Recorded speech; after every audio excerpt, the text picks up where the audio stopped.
Subscribe to Naval Echo. As night falls over Ukraine, the familiar sounds of war fade into an uneasy silence, until a sudden explosion rips through the skies above Poltava. It wasn't a missile, it wasn't artillery, it was something new, a weapon so advanced it left Ukraine's air defenses frozen in shock. A chillingly precise strike unfolded as swarms of Russian UAVs descended on their targets like perfectly programmed hunting birds. Sparks, chain explosions, and an eerie glow swallowed the city in deadly light. But the real shock wasn't the blast itself, it was the technology behind it. Drones equipped with SIM cards, capable of self-navigation, real-time data transmission, and transforming the battlefield into Russia's own network domain. The question now is, can Ukraine still stop them? Nights in Kyiv are always strung tight, but in the early hours of October 7, that tension was ripped apart by a violent explosion. At 12:30 a.m., the skies above eastern Ukraine flared bright.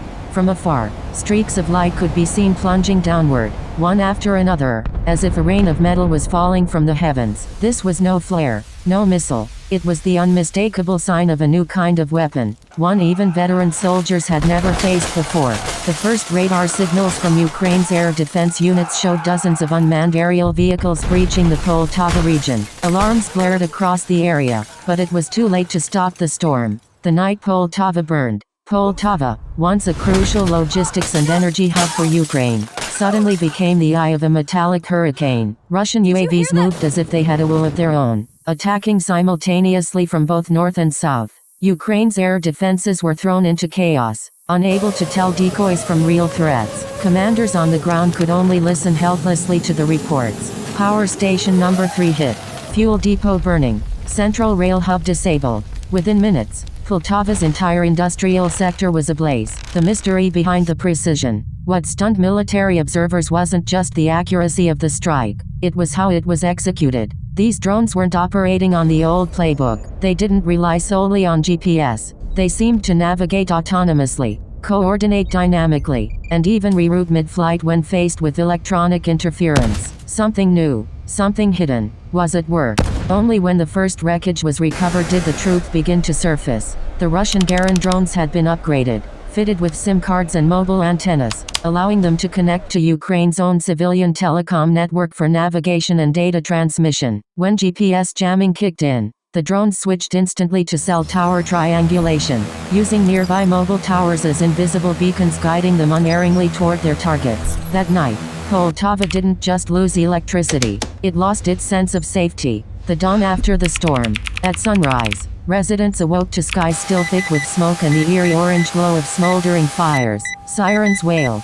Firefighters fought through the night, but the damage was already done. Rail lines linking Poltava to Kharkiv, Lviv, and Dnipro were crippled. Military trains delayed. Ukraine's logistics network, its lifeline, was fractured. In war, time is fuel, and in Poltava, that fuel had just run out. War of information.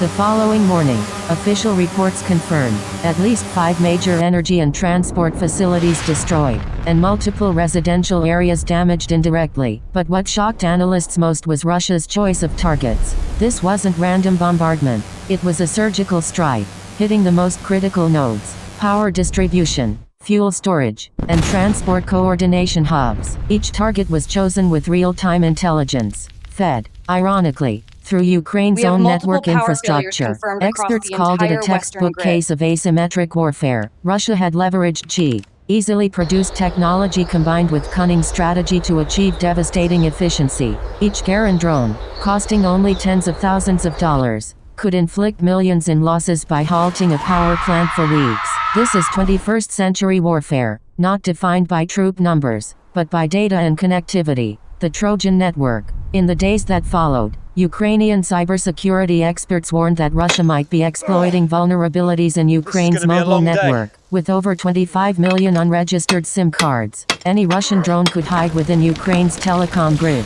undetectable and anonymous.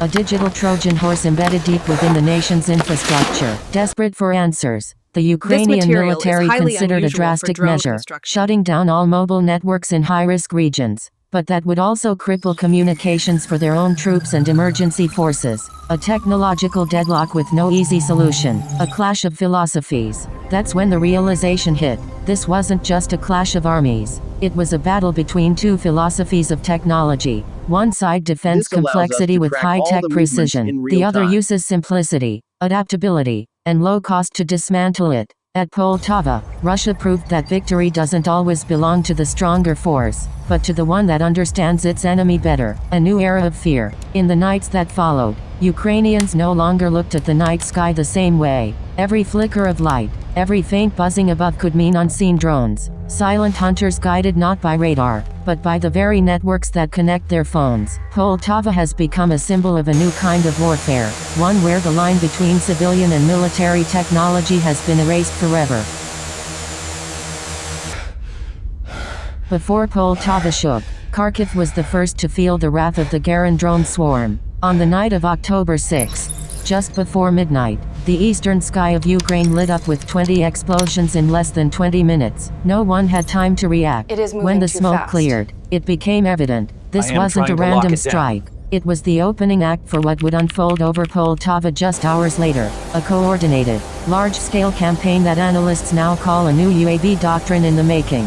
The birth of a drone doctrine. Russia no longer uses UAVs merely for reconnaissance. They have become poison daggers in its strategic arsenal. According to the Ukrainian General Staff, in just 24 hours Russia launched over 65 guided bombs, 31 airstrikes, 2,971 artillery assaults, and, most notably, more than 3,300 kamikaze drones across the front lines. This was more than intensity. It was a paradigm shift. Russia was transitioning from firepower supremacy to systemic supremacy. Sim-enabled warfare. The upgraded Garin drones stunned the world, no longer flying blind under satellite guidance. They now use the enemy's own mobile network to navigate.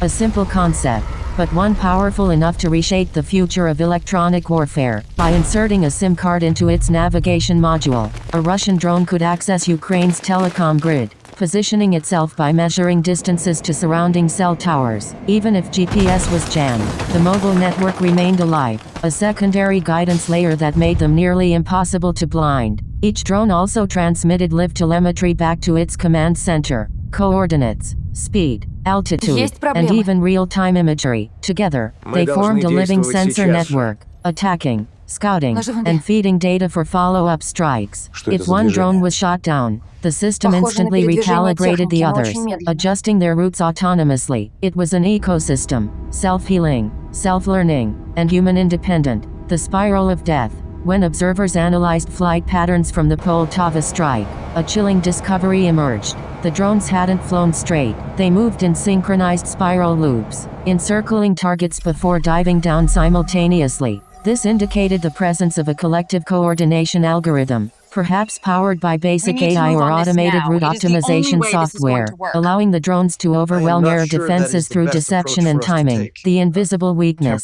Ukraine's greatest vulnerability turned out to be something no one expected: the anonymity of mobile users. Over 80% of Ukrainian SIM cards are unregistered. That means millions of active numbers exist outside government control. The perfect cover for Russia's infiltration. Each unregistered SIM could become a beacon for drone guidance. No hacking required, just signal access. The result: Russia was turning Ukraine's communication grid into its own weaponized network.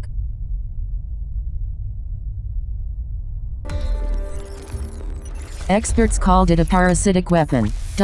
Russia didn't need to build infrastructure. It simply latched onto Ukraine's, draining its data and energy to strike back. Even when GPS was jammed, the drones stayed on course. Because who needs satellites when thousands of cell towers light the way? The digital dilemma. Inside Ukraine, emergency meetings were held. Air Force commanders, cybersecurity experts, and telecom officials debated a desperate idea: to shut down all mobile networks during air raid alerts. But this solution was a trap. Ukraine's own special forces, drone units, and electronic warfare teams all relied on those same mobile networks for coordination. Cutting them off would mean blinding their own army. A perfect technological deadlock. Every option carried danger. Information control. Russia's counterplay. Meanwhile, Russia had taken a different path, mastering information control. Whenever a Ukrainian attack was anticipated, Russia preemptively disabled the internet in high-risk regions. On May 9, more than 40 Russian regions went into a state of digital silence. No calls, no texts, no data. This blackout wasn't random. It was a defensive strategy to seal off digital vulnerabilities before they could be exploited. When Ukrainian forces raided near airbases in Bryansk or Nizhny Novgorod, they found nothing. No signal, no intel, no network. The system had locked itself down in seconds. Russia had learned, information is the lifeblood of the battlefield. Control the flow, and you control the war. A war fought on signals. With SIM-equipped drones, Russia wasn't just deploying weapons. It was engineering a new form of warfare, one where data, networks, and connectivity are as lethal as bombs. Every cell tower, every civilian phone, every packet of data could now serve military ends. This is not just drone warfare, it is signal warfare. The lesson of Poltava. For Ukraine, Poltava wasn't merely a defeat. It was a wake-up call, a revelation of how fragile even modern systems can be. While the West provides Ukraine with cutting-edge defense technology, Russia is proving that sometimes, bold ideas and cheap components can tilt the balance of war. The night over Poltava may have passed, but its echo remains. The hum of engines fading into the dark, the distant thunder of explosions, and the quiet dread that somewhere above, invisible eyes are still watching. No one knows where the drones will strike next. Kharkiv, Dnipro, or Kyiv itself. But everyone knows one truth. This war has entered a new chapter, one where weapons no longer just fly on wings, but ride on signals. Tracing signals back to civilian SIM IDs. As dawn broke over IDs. Poltava, the sky was still blurred with smoke. The smoldering ruins of power stations and fuel depots kept burning. Trains stalled on the tracks lay motionless like giant steel corpses. People tried to clean up, but the drone of generators and the footsteps of soldiers never stopped echoing. None of them knew that behind this bombardment there was more than explosive force. A new system of warfare was taking shape. Signal warfare. For months, Russia has steadily shifted from conventional attacks to a hybrid form of warfare blending electronic, data, and psychological operations. They are not only striking physical targets but also aiming at Ukraine's information infrastructure. By equipping UAVs with SIM cards, they turn each drone into a speaking sensor, a flying spy that gathers data and transmits it in real time. Every sortie disturbs thousands of mobile signals. Civilian networks suddenly become the battlefield. Cell towers are no longer mere telecom infrastructure. They become supports for military strikes. Ukraine responded quickly, but it was like fighting its own system. When they increased jamming, the Russian drones combined mobile network signals with inertial navigation to keep finding their way. When Ukraine cut networks, its own defense units and rescue teams lost contact. Every choice carried consequences. Ukraine was forced to act in an environment where every solution contained risk. Russia understood this and exploited it ruthlessly. They do not need hundreds of expensive missiles. Instead, a few dozen small, cheap UAVs flying low and slow but persistently are enough. A multi-hour assault can create wide disruption. Western analysts call this strategic attrition warfare. The goal is not total destruction but to sap the opponent from within. Worse still, Russia is getting better at this game. Since early 2024, intelligence reports show the number of SIM-equipped UAVs on the battlefield has tripled. They operate not only at the front but deep inside Ukrainian territory. Some even patrol along the border to observe energy and weapons supply routes. When one drone is shot down, its data may already have reached command in Russia, even destroyed. Its mission can be completed. Warfare thus resembles a neural network more than a single battle. The evolution of the Garin UAV forces many experts to concede that Russia is leading a reverse technology race, repurposing civilian tools for military ends. By connecting UAVs to mobile networks, they cut costs and exploit the opponent's infrastructure. It's a bold, efficient strategy. Ukraine may have radars, anti-aircraft guns, and long-range missiles, but they are useless if the enemy never needs to come within sight.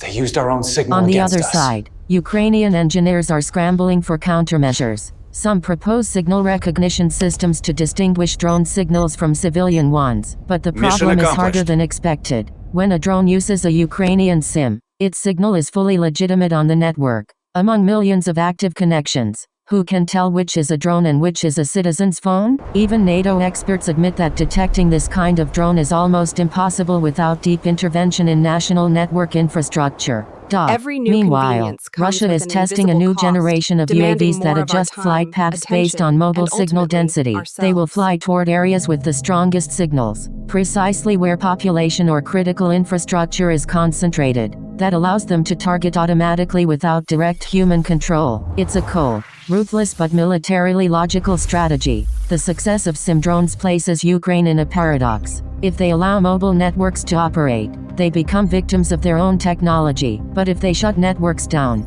military coordination, emergency response, and air defenses go blind. Experts call this the signal trap. No escape. A modern nation finds itself bound by the very signals it emits. All right, Russia let's keeps find that signal. exploiting that advantage. Each strike carries a military, political, and psychological message. The explosions in Poltava not only destroyed infrastructure but also struck at public confidence. When people realize Russian drones can use their own mobile network, the fear is no longer only of bombs but of the phone in their pocket. A sense of helplessness spreads. Exactly what Russia intends. This war has moved far beyond shells and missiles. It has become a confrontation between two views of technology.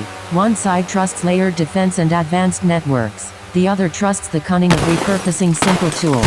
On that night in Poltava, the victor was not the side with superior tech, but the one that knew how to turn the enemy into its own instrument. As dusk fell, Poltava glowed faintly under battlefield generators. Small points of light still moved far to the east in the sky. Nobody knew whose they were, and perhaps no one wanted to know. But one thing was certain. From that moment on, war in Ukraine had changed forever. A new battlefield had been born. One where no guns or big bombs are strictly necessary, only signals. In that battlefield, every phone, every cell tower, and every bit of data can become a weapon.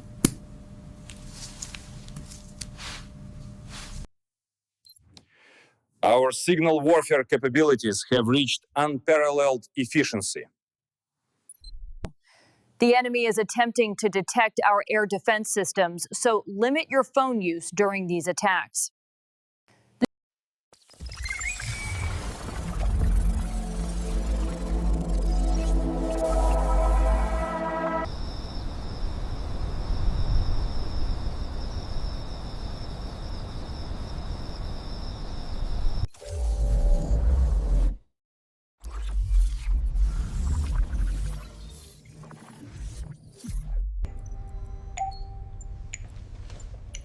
Signals synchronized. All points confirmed.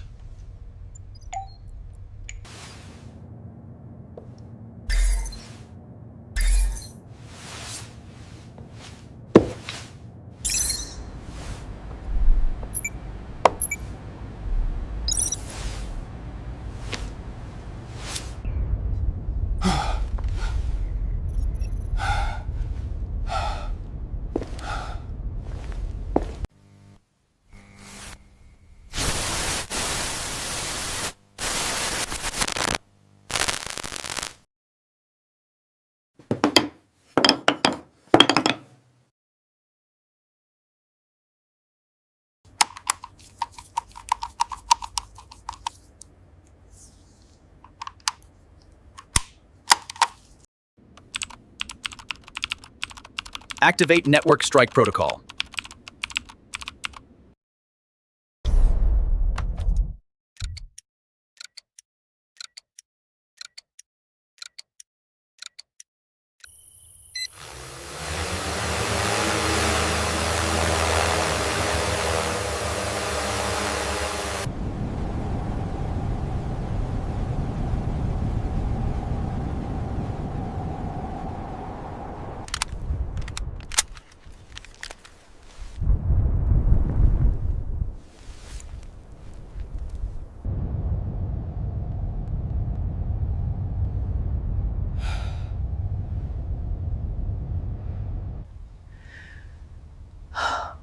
O Lord, grant us peace.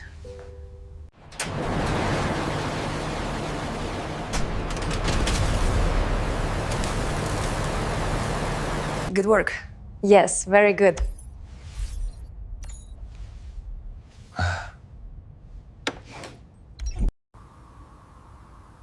We are seeing the first images, the reports on the ground, coming out of Ukraine.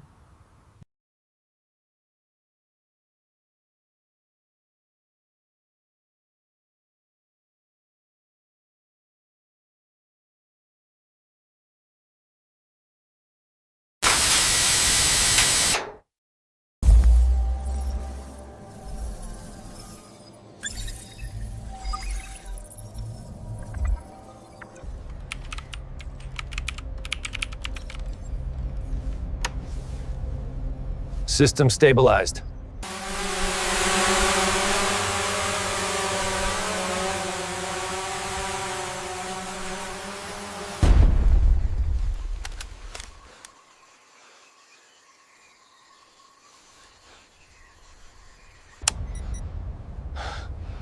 Roger that. Target locked.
My God, the scale of this.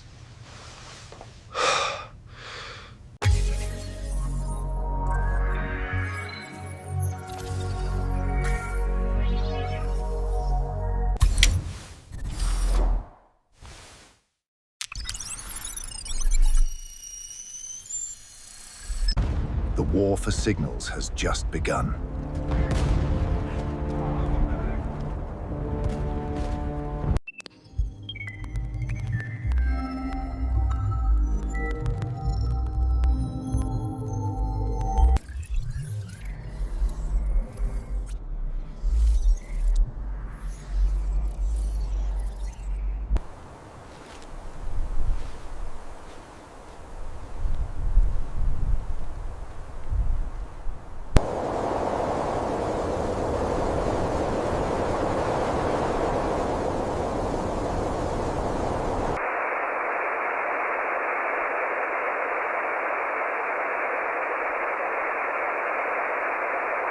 Whoever controls the signal controls the war.